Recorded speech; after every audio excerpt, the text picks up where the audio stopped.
Jar Jar Binks, Jar Jar Jar Jar Binks. Me say your humble servant, Jar Jar Jar Jar Binks, Jar Jar Jar Jar Binks.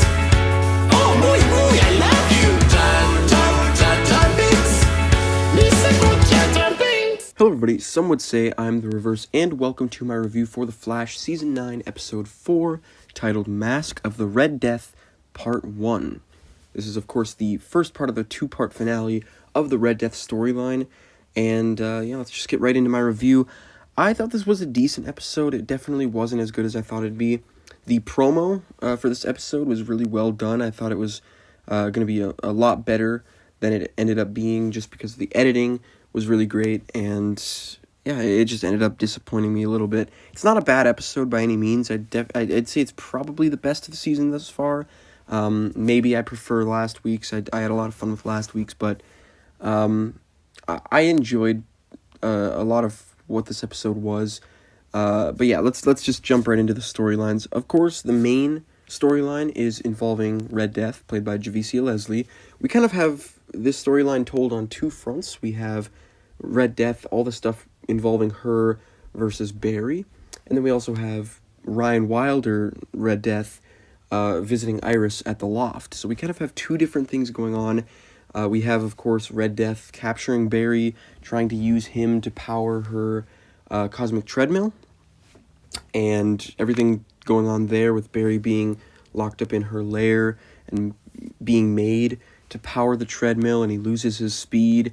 I hope that's not a long-term thing. I hope that's not a huge plot point of next episode, because that's just so cliche at this point for the show. I thought this part of the episode was definitely the weaker part, surprisingly, because it dealt with the Flash and Red Death. It was not great. The dialogue and everything between Red Death and Barry was just nothing special, kind of cringy at times. I did not like the stuff with Chillblaine being redeemed immediately. I liked that he betrayed Barry and the good rogues in Team Flash last week, because he's a criminal, and I hate that the show just fails to recognize that. But of course, once again, it's only been one episode since he betrayed them, and he's already redeemed, and yeah, they killed him off at the end. Killed him off, I say in quotations. We don't know if he's dead. Barry just gave him a pep talk, and he helped Barry. He destroyed the cosmic treadmill, and then the rogues seemingly killed him. We didn't see him die. I doubt he's gonna die. If he dies, hip hip hooray, because I really do not like his character, but I really doubt that he's gonna die. He's probably gonna be back next episode. He's gonna make a triumphant return. He's gonna help stop Red Death, and it's gonna be a huge triumphant moment that nobody cares about. But the thing that really jerked me wrong here, and was very jarring to me, was that they spent more time mourning Mark than they ever did mourning Caitlin in episode 2 of this season, which is just ridiculous. I can't even believe I'm saying that. Mark has almost no connection to anyone on Team Flash other than Frost, and he's a villain. He's a villain. He is not a good character. He is a serial killer. They introduced him as a serial killer. I don't know why they fail to remember that, but it's true. And Caitlin is a friend of Barry's who has been with him since the very beginning, and they barely even cared when she died, and everyone's all sad that Mark's dead. It's just so stupid. I don't know. It's dumb. Let's talk about the other half of the Red Death storyline. We have Ryan Wilder. I don't know what timeline she's from. She's from an alternate timeline, but I don't know. I'll just call her Ryan Wilder because the real one has not come into play yet. So when I say Ryan Wilder, I'm talking about the evil Red Death version. So Ryan Wilder visits Iris at the loft, and they have a whole conversation, and it's actually pretty decent. I thought Javicia Leslie wasn't horrible in the role. She actually surprised me in these scenes, especially when she just completely embraced the insanity and the craziness of the Red Death character. It's really zany and campy stuff, the way that the character is written, but she just took it and ran with it, and I actually enjoyed some of her acting. When she got really crazy and her eyes got real wide, I enjoyed it. It was actually decent. There were some scenes of cringe, like when she referenced the Michael Keaton Batman. She said one of his lines. She said, "Let's get nuts," or "You want to get nuts? Let's get nuts." And it was really bad. I didn't even like that line in the original Michael Keaton film, so I don't know why they chose to take that one of all them. Earlier in the episode, they had her say, "I'm vengeance, I am the night, I am the Red Death," which is of course a reference to "I am vengeance, I am the night, I am Batman" from everything, from the animated series, from the Arkham games. "I'm Vengeance" was from the new Batman film. I liked that. I didn't like it in the last episode, but I liked it in this episode. I really did not like the Michael Keaton line that they chose. But other than that, Javicia Leslie was decent in the role. The ending was cringe too, when she's just screaming and over the top acting. It was really bad. But I more so blame the writers for that one, because who the hell writes a villain like that? They're not scary.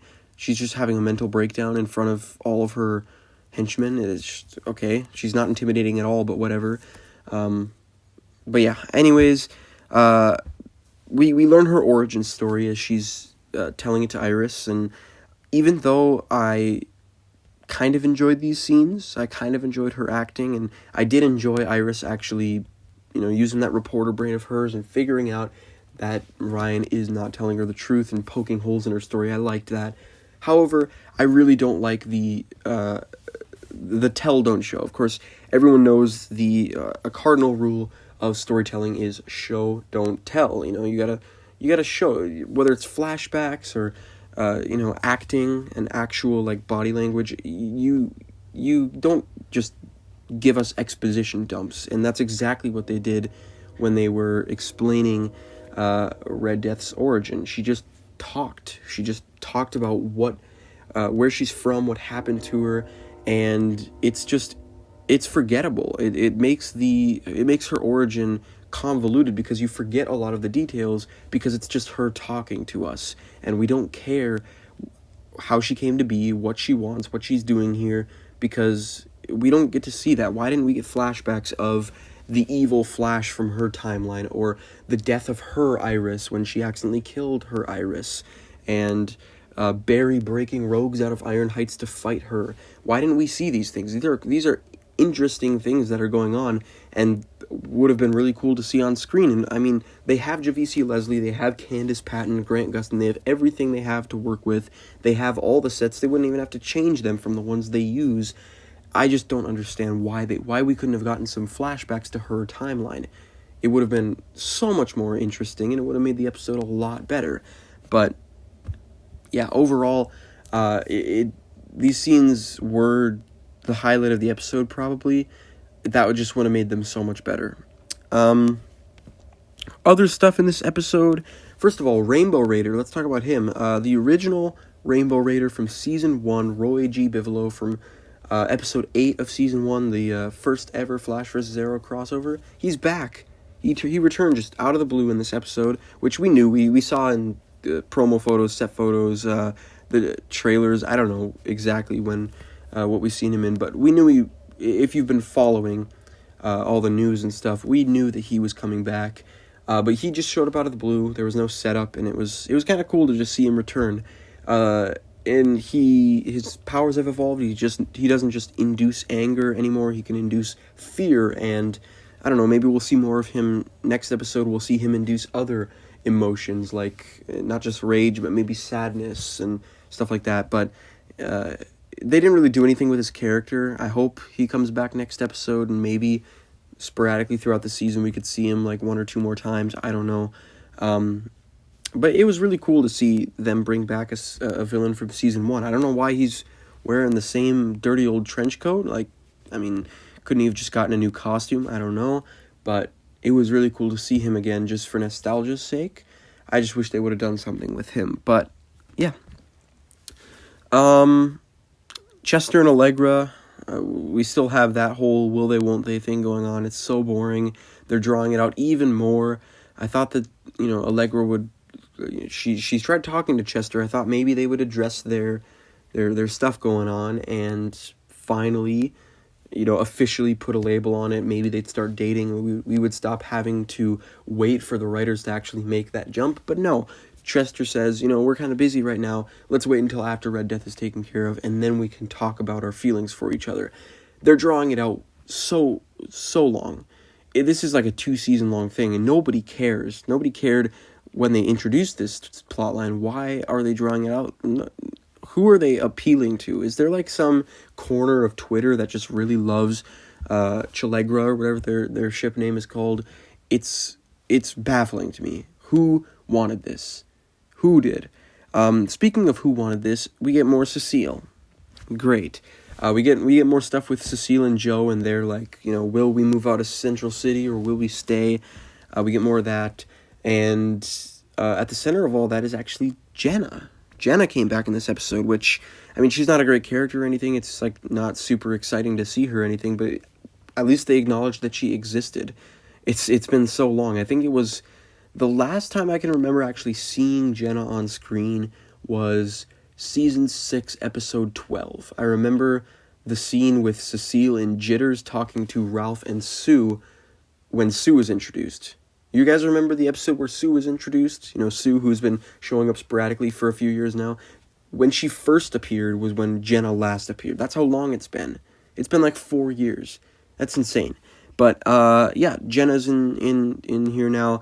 And there was like this big lightning storm that Red Death caused, and a lightning strike comes through the window because, of course, everything has to happen to the Allens and the Wests. So a big lightning strike comes through their window, about to hit Jenna. Or it's not like about to hit Jenna, but it breaks the window and the glass is about to hit Jenna.